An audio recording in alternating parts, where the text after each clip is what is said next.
at an earlier event, I was very wrong in thinking that alternative capital providers in the real estate financing space would not play a large role in Germany because Germany is so overbanked that I thought there's no space for them.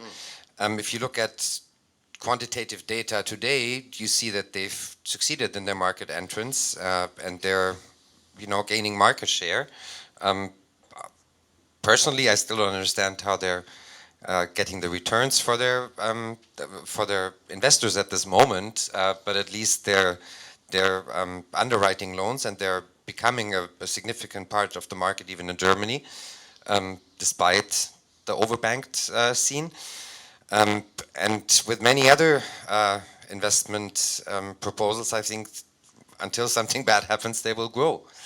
And whether it's, for instance, a topic like Mittelstandseinleihen in Germany that was growing really fast at a certain point in time, and then everybody realized that they're all doomed to fail, and now it's dead.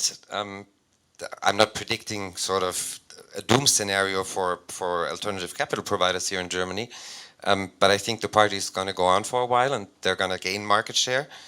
But in the end, on these closed-ended fund models, it'll be interesting to see what returns in the end they bring for their investors.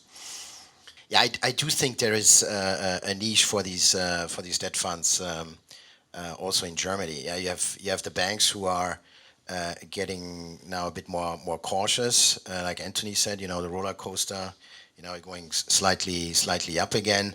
You have so many people who want to invest into real estate. You have the smaller developers who sometimes have a harder time with a banking relationship. You have the big banks who focus more on the larger tickets.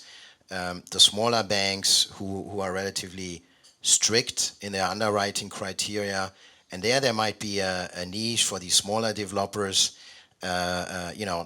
Trying to get financing for their second and their third and fourth project at a time. Yeah, it's a race. It's a race right now for projects.